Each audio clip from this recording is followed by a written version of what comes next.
Hello everyone, I am Vikas Yadav. Welcome back to my YouTube channel. आज हम discuss करेंगे the Hindu newspaper का first editorial जिसका title है लिमिट एंड एक्सेस, जो लिखा हुआ है 1992 का इंदिरा स्वामी का जो रिजर्वेशन पर जो एक मामला आया था उसके ऊपर लिखा हुआ है और रिजर्वेशन के ऊपर इसमें डिस्कस किया जाएगा। तो यहाँ पर इसका जो टाइटल है लिमिट एंड एक्सेस, तो लिमिट माने आप जानते हो क्या होती है, सीमा, और एक्सेस माने होता है ज़्यादा, अत्यधिक, सरप्लस। तो ये कह रहा है कि जो लिमिट हैं, जो सीमाएं हैं, उसको क्या किया जाता है, उससे भी ज़्यादा, एक्सेस, अत्यधिक कर दिया जाता है। रिजर्वेशन की बात कर रहा है तो रिजर्वेशन को संविधान के हिसाब से 50% से ज़्यादा रिजर्वेशन कब दिया जाता है, कौन सी वो कंडीशन है। तो इसका टाइटल पैराग्राफ देखते हैं और ज़्यादा पता चलेगा। Creamy layer should be kept out. What the ceiling on quota is artificial. Creamy layer होते हैं वो वाले पर्सन जिनकी इनकम होती है यानी 8 लाख से ज़्यादा, यानी जो ओबीसी का एक वर्ग होता है जिसकी इनकम होती है 8 लाख से ज़्यादा, उनको क्या कहते हैं, क्रीमी लेयर। तो क्रीमी लेयर्स को शुड भी यानी रखा जाना चाहिए बाहर, शुड बी केप्ट आउट यानी बाहर रखा जाना चाहिए, बट लेकिन जो उनकी सीलिंग होती है, मैक्सिमम लिमिट, तो जो मैक्सिमम लिमिट है कहाँ पर है, ये कोटा पर। ये कैसी है, आर्टिफिशियल है, यानी अपने आप से बनाई हुई है। आर्टिफिशियल होता है जो खुद से जनरेट किया जाता है। तो यही कह रहा है क्रीमी लेयर को बाहर रखा जाना चाहिए, और जो मैक्सिमम जो लिमिट है जो कोटा की रिजर्वेशन की, वो कैसी है, आर्टिफिशियल होती है, आर्टिफिशियल है। अब यहाँ पर देखो, सबसे पहले क्रीमी लेयर सब्जेक्ट है हमारा, और ये शुड भी क्या है, उसकी वर्ब है। आपने देखा होगा मॉडल्स जो होती है, मॉडल्स अपने बाद में हमेशा वर्ब की फर्स्ट फॉर्म लेती है। ये चाहे पैसिव बनता है या ये एक डायरेक्ट से इनडायरेक्ट बनाए, पैसिव बनाए, कहीं भी आप should, would, could, may, might, must, इनके बाद हमेशा वर्ब की फर्स्ट फॉर्म देखोगे। अब यहाँ पर ये पैसिव बना हुआ है, should be kept, should be लग गया यहाँ पर बेस फॉर्म, और बी प्लस वर्ब की थर्ड फॉर्म होता है पैसिव हमारा। तो यानी क्रीमी लेयर को बाहर रखा जाना चाहिए, ये क्या है, हमारा पैसिव है। और दूसरा हमारा सब्जेक्ट है सीलिंग, और ये क्या है, इसकी वर्ब एज है। तो सारे आर्टिकल में, यह पूरा जो हमारा ये आर्टिकल है, जो पैराग्राफ है, जो न्यूज़पेपर है का जो एडिटोरियल है, इसमें द वो सब्जेक्ट और वर्ब को हमें क्या करना है, आइडेंटिफाई करते हुए चलना है। अब जैसे मैंने यहाँ पर सबसे पहले देखा सब्जेक्ट क्या था, तो मुझे पता चला ये क्रीमी लेयर क्या है, सब्जेक्ट है, तुरंत वर्ब पता चल गई। तो इससे मुझे एक सेंटेंस की एक अच्छी बेटर अंडरस्टैंडिंग मिलती है, और मैं समझ पाता हूँ। और सेंटेंस को यही होती है, सेंटेंस की पार्सिंग करना, जो सबसे ज़्यादा हेल्पफुल रहती है हमें जब हम एरर डिटेक्शन वाली चीज़ें करते हैं। तो कभी भी आप देखना, जब तक आप सेंटेंस को ब्रेक नहीं कर पाओगे, तोड़ नहीं पाओगे, तब तक आप उसकी एरर को भी वहाँ से आइडेंटिफाई नहीं कर पाओगे। सबसे अच्छा तरीका है सेंटेंस की सबसे पहले पार्सिंग करो, और इससे क्या होता है, हमें पता चलता है हर वर्ड की अपनी अपनी क्या जगह है, क्या नाउन क्या काम करता है, एडजेक्टिव क्या काम करता है, प्रोनाउन क्या काम करता है, वर्ब क्या काम करती है। ये सारी चीज़ें हमें पता चलती है कैसे, कौन सा वर्ड किस फॉर्म में यूज हुआ है। तो सेंटेंस की पार्सिंग करना बहुत ज़्यादा ज़रूरी रहता है।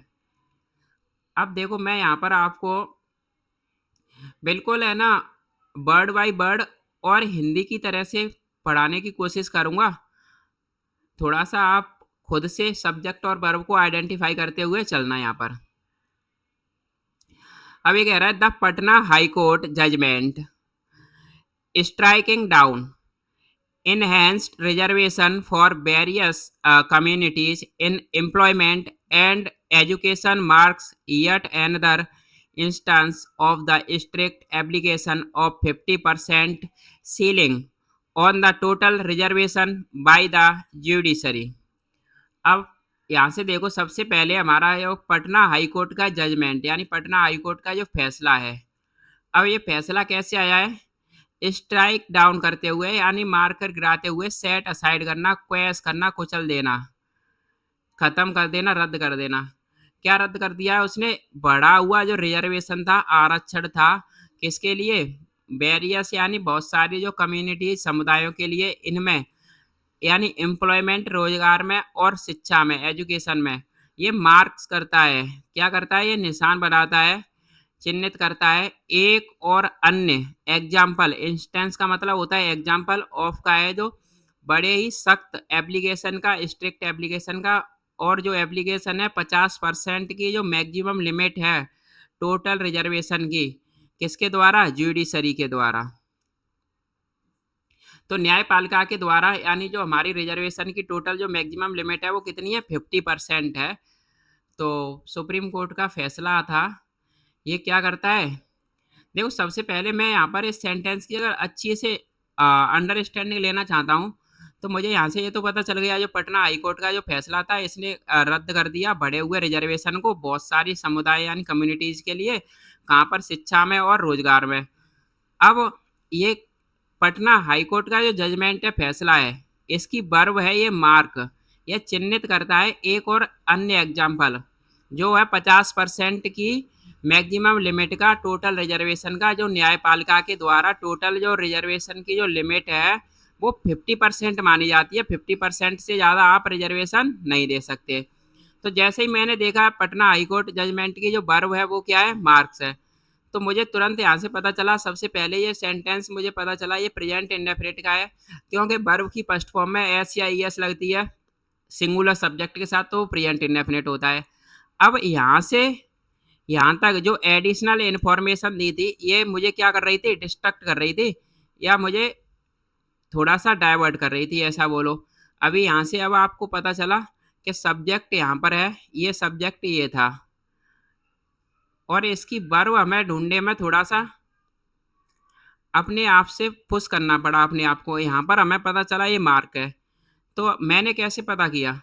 सबसे पहले जब भी देखो यहाँ पर जैसे ही जजमेंट के बाद में मैंने देखी वर्ब में आईएनजी फॉर्म आ रही है, ये फ्रेजल वर्ब है, स्ट्राइक डाउन, जिसका मतलब होता है सेट असाइड या क्वेश, यानी किसी चीज़ को ख़त्म कर देना या रद्द कर देना। तो कभी भी सेंटेंस में बीच में वर्ब में आईएनजी फॉर्म नहीं आती है। इजेएमआर के बाद में आईएनजी फॉर्म देखी होगी, या फिर आपने बीन के बाद में देखी होगी, जब कंटिन्यूअस बनाते हैं, पास्ट परफेक्ट कंटिन्यूअस या प्रेजेंट परफेक्ट कंटिन्यूअस।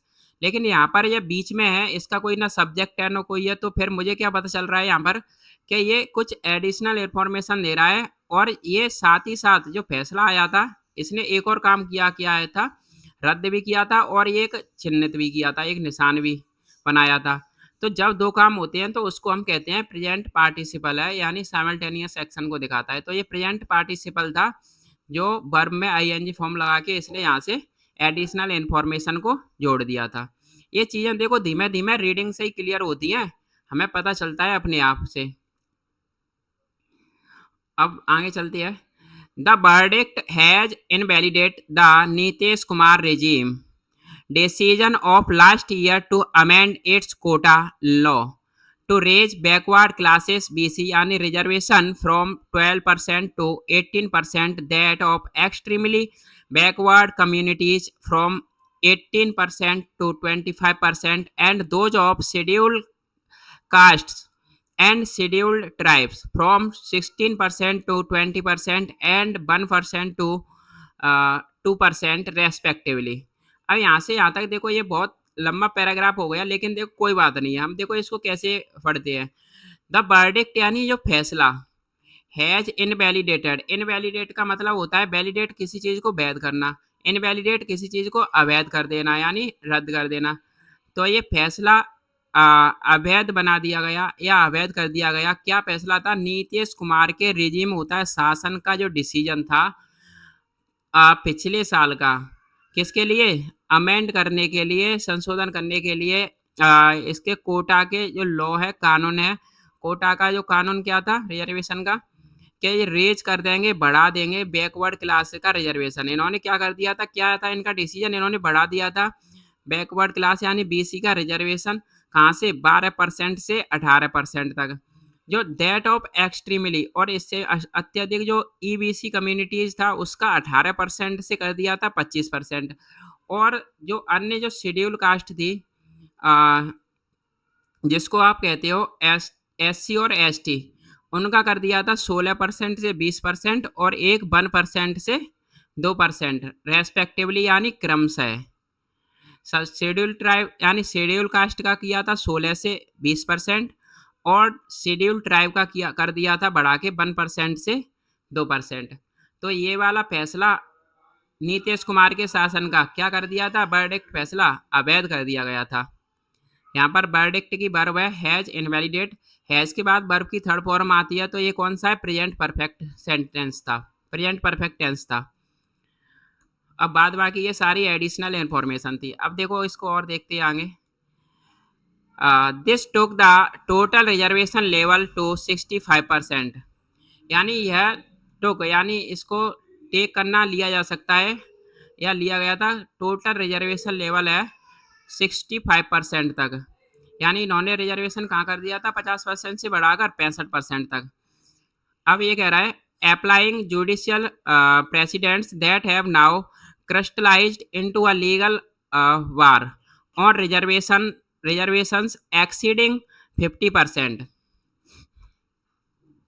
अप्लाई यानी अप्लाई करते हुए यानी लगाते हुए, जुडिशियल यानी कानूनी जो मिसाइल, प्रेसिडेंट्स होती है जो अभूतपूर्व यानी जो मिसाइल होती है कोई किसी चीज़ की, तो न्यायिक जो मिसालें थी उसको अप्लाई करते हुए कि दैट। अब इसको क्या कर दिया गया था, शेप दे दी गई थी, क्रिस्टलाइज करना, इमर्ज फ्रॉम यानी उभर के आना, या टेक शेप, या इसको क्या कर दिया गया था, शेप में दे दिया गया था, डाल दिया गया था एक लीगल यानी कानूनी बार होता है प्रतिबंध, सैंक्शंस ऑन पर जो प्रतिबंध था, जो कानूनी जो प्रतिबंध था, जो रेस्ट्रिक्शन था रिजर्वेशन पर, आरक्षणों पर, इसकी जो एक्सीडिंग अत्यधिक 50%। तो इसको 50% की क्या दे दी गई थी, शेप दे दी गई थी, और ये लीगल यानी कानूनी इस पर क्या था, सैंक्शंस था, रेस्ट्रिक्ट था। अब यहाँ से देखो कोर्ट हैज इन्फ्लिक्टेड, कोर्ट ने क्या कर दिया था, इन्फ्लिक्ट किया था। इन्फ्लिक्ट का मतलब होता है इम्पोज करना, लगाना, या फिर थ्रस्ट करना, धक्का देना। एक ह्यूज बिलो, एक बहुत बड़ा झटका। कोर्ट ने क्या कर दिया, एक बहुत बड़ा झटका दिया था, कहाँ पर, बिहार गवर्नमेंट के योजना को, प्लान को प्रयोग में लेने के लिए, यूटिलाइज करने के लिए, अपनी कास्ट सर्वे को यानी अपने जो जातीय जनगणना जनगणना को, findings to expand its affirmative action program. देखो अफर्मेटिव एक्शन प्रोग्राम क्या है, ये इंटेलेक्चुअल वर्ड है एक तरह से। अफर्मेटिव एक्शन क्या है, रिजर्वेशन ही है। तो यहाँ से देखो समझ में आया होगा आपके कुछ कि कोर्ट ने एक बहुत बड़ा बिहार की सरकार के जो योजना को क्या दिया था, झटका दिया था, इन्फ्लिक्ट यानी थ्रस्ट कर दिया था कि ये प्रयोग में लेंगे, जो कास्ट सर्वे है, जो जातीय जो सेंक्शन है, जनगणना है, एक्सपेंड करने के लिए अपने जनगणना के जो प्रोग्राम को, कार्यक्रम को। The government may have eyed in its policy approach. देखो ERR ये होता है, इसको ईर भी कहते हैं और एर भी कह देते हैं, जिसका मतलब होता है गलती करना, और ईर से बना है एरर। तो गवर्नमेंट में हैव एड कर सकता है, सरकार ने गलती की होगी अपनी पॉलिसी की अप्रोच में।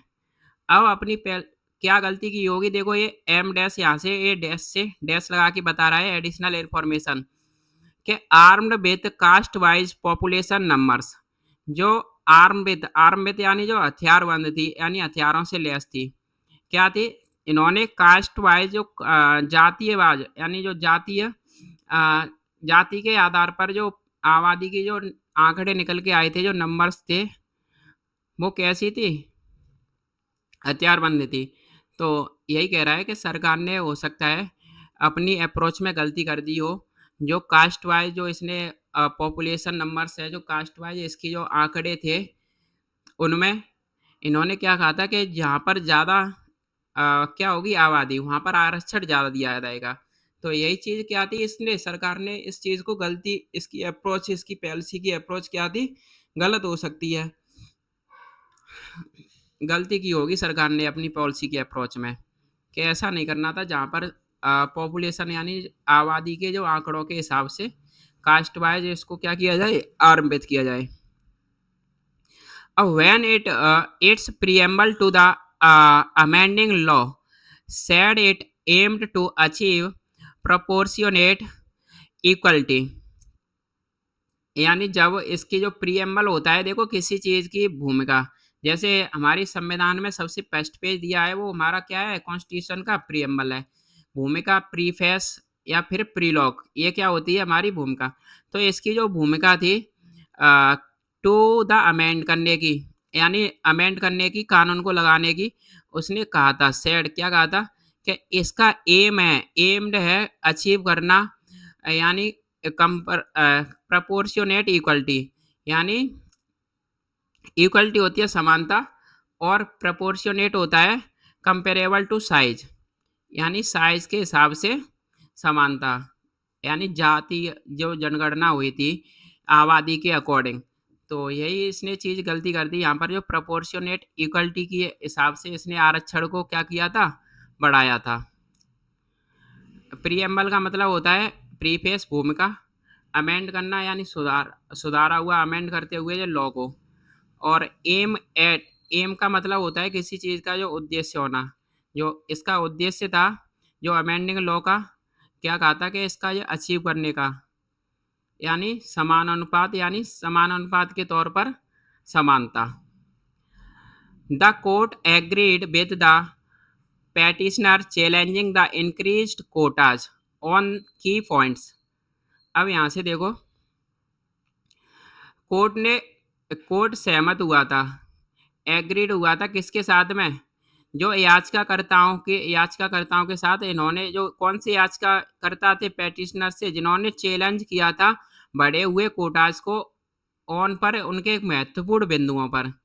तो कोर्ट एग्री कर गया उनके जो महत्वपूर्ण कुछ बिंदुओं थे जिन्होंने चैलेंज किया था, जो कोटा को बढ़ा दिया गया था, रिजर्वेशन को बढ़ा दिया गया था वहाँ पर। अब देखो यहाँ से ये बता रहा है that adequate representational does not mean proportionate representation as clarified in the famous 9 judge verdict Indra Swani 1992 case.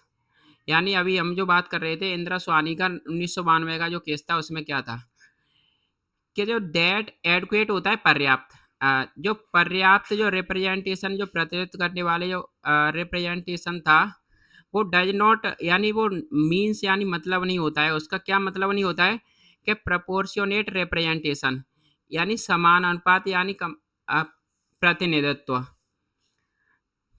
S के तौर पर इसको स्पष्टीकरण दिया गया था इनमें फेमस 9 जज के फैसले के द्वारा, यानी जो 9 जजों की एक बेंच थी और इंदिरा स्वानी के केस में, वहाँ से ये फैसला निकल के आया था कि जो प्रपोर्शनेट रिप्रेजेंटेशन, यानी प्रतिनिधित्व के तौर पर, यानी जो रेशियो के तौर पर, यानी ये रिजर्वेशन नहीं दिया जाएगा। इसका ये एडुकेट रिप्रेजेंटेशन का मतलब ये नहीं होता है कि जात कम, यानी जन पॉपुलेशन के हिसाब से रिजर्वेशन दिया जाए। ये इंदिरा स्वानी के केस में 9 जज की जो बेंच बैठी हुई थी 1992 में, उन्होंने इसको क्या कर दिया था, क्लैरिफाइड कर दिया था, स्पष्ट कर दिया था। If any attempt to raise the quota level earmarked for any sanctions to be in proportion to the state's population result in the total reservation percentage exceeding the permissible limit, it is liable to be unconstitutional।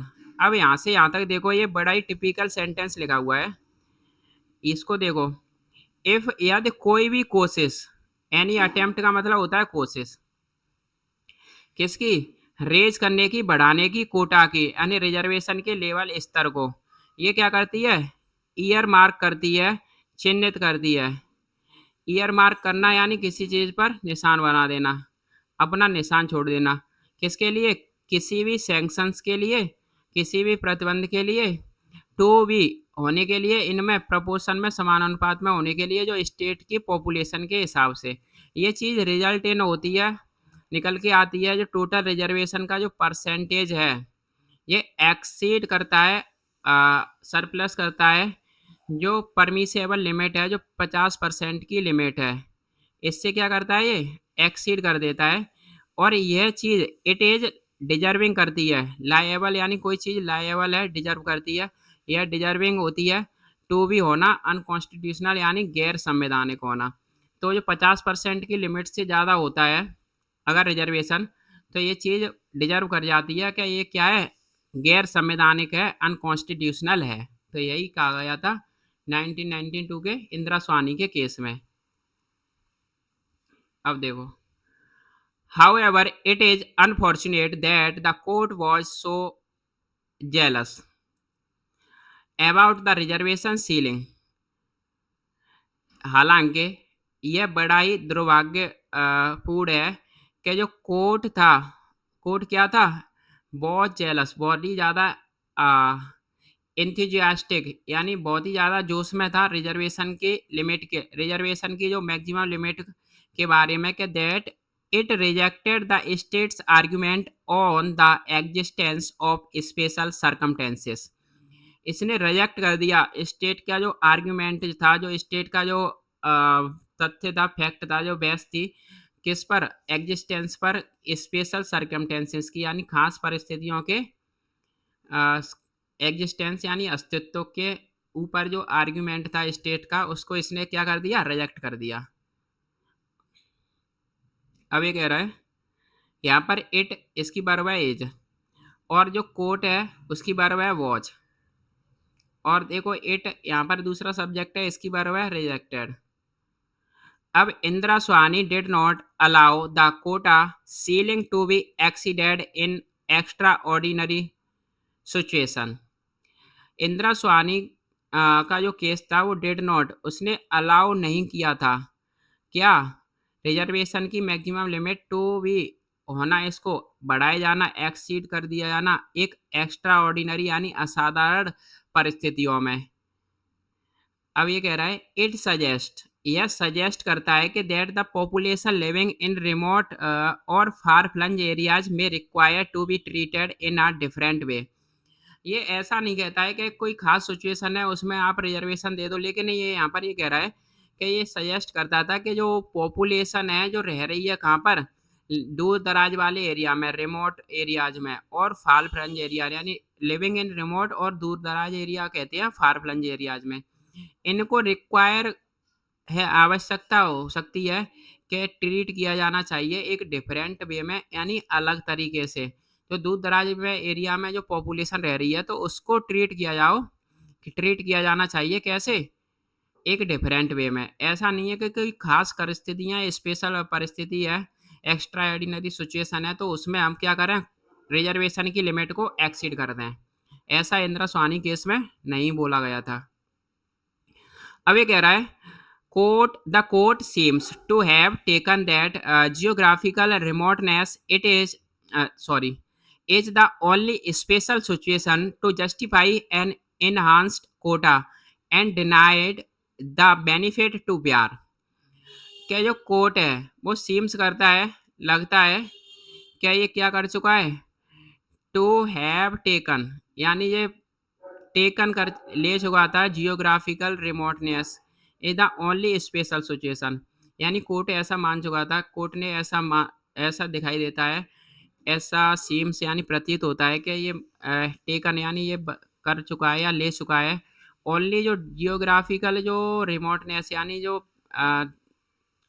यानी दूर दराज के area में रह रहे हैं उन ऐसी पॉपुलेशन को ही क्या देना चाहिए, रिजर्वेशन। ये ओनली एक स्पेशल सिचुएशन मान चुका था कोर्ट, टू जस्टिफाई करना, न्याय दिलाना एक इनहेंस कोटा को, बढ़े हुए कोटा को, और डिनाई कर दिया इसने बेनिफिट जो थे, लाभ थे बिहार के।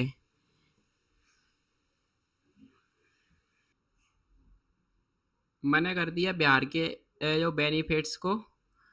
अब ये देखो आगे, it is difficult to believe that a state which is backward in most parameter of human and social development should be denied the use of its executive and legislative power to expand its social justice program.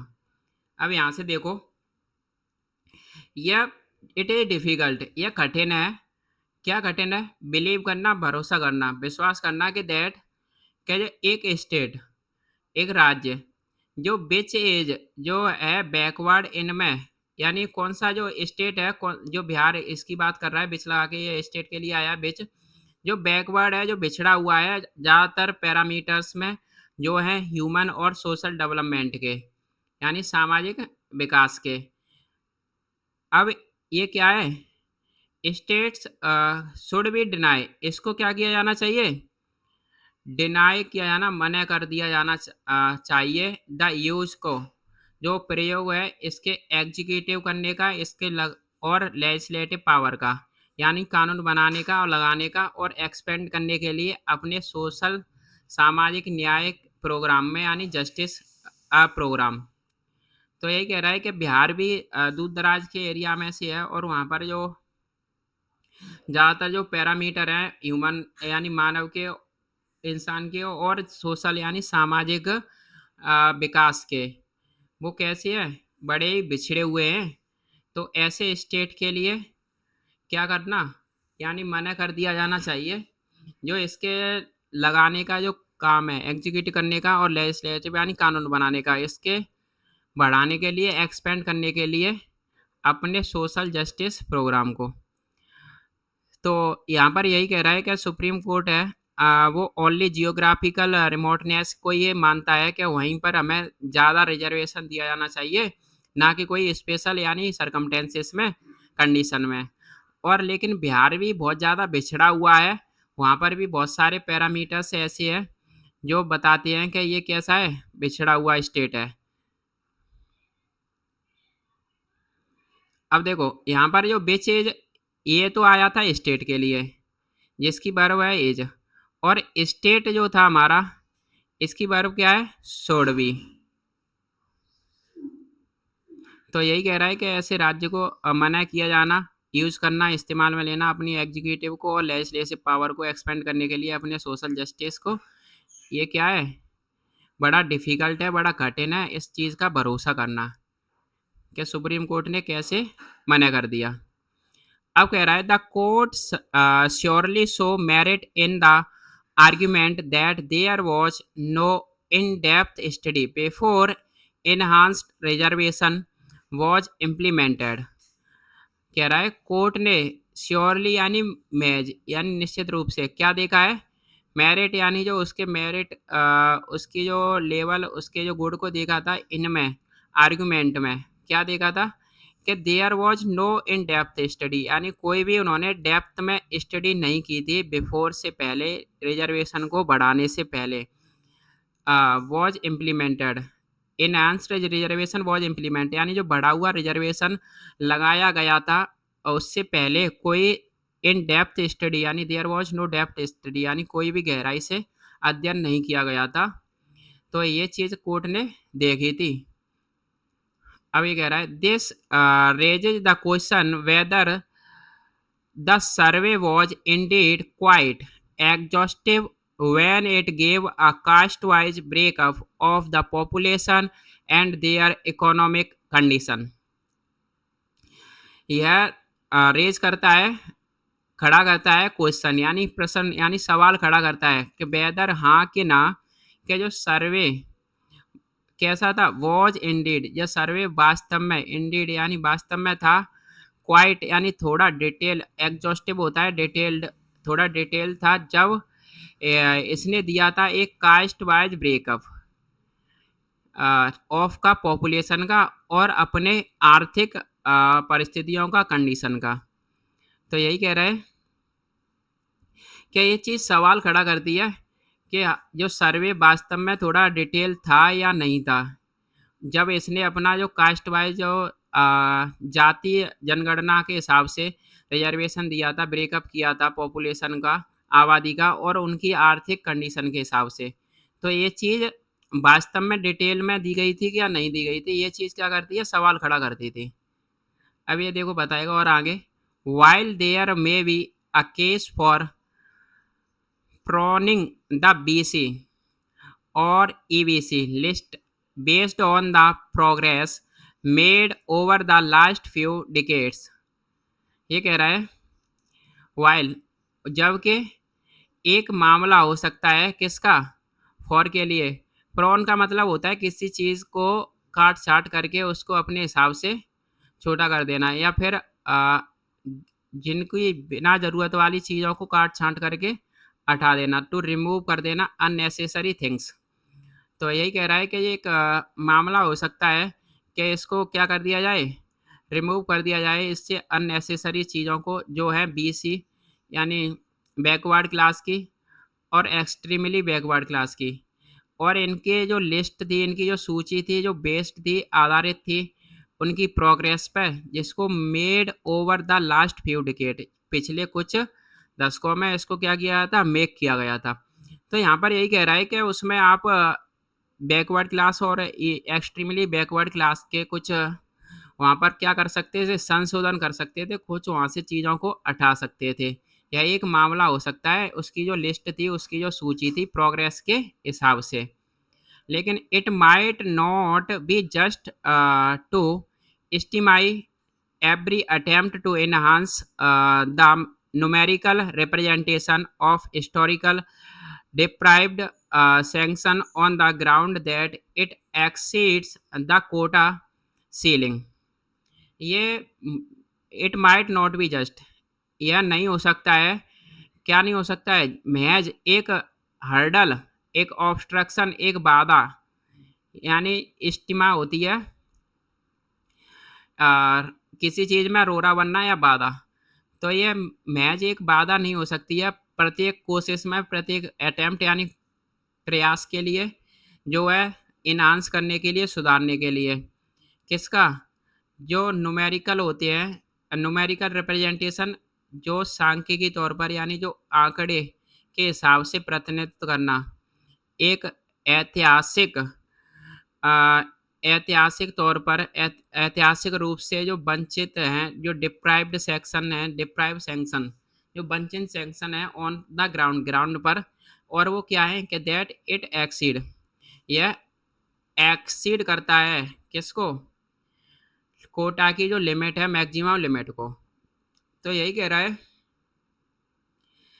कि कुछ चीज़ें उनकी list से हटाई जा सकती थी, पिछले कुछ दशकों में उनकी प्रोग्रेस के हिसाब से लिस्ट को बनाया जा सकता था, और ये चीज़ क्या नहीं हो सकती है, रोड़ा नहीं हो सकती है, प्रत्येक प्रयास में जो था इन्हांस करने का, बढ़ाने का, नंबरों के हिसाब से उनके प्रतिनिधित्व को, जो हिस्टोरिकली यानी ऐतिहासिक रूप से जो वंचित थे, वंचित जो सैंक्शंस थे ग्राउंड पर, और वो क्या थे, यह जो एक्सीड करने के, बढ़ाने के, जो कोटा की मैक्सिमम लिमिट को।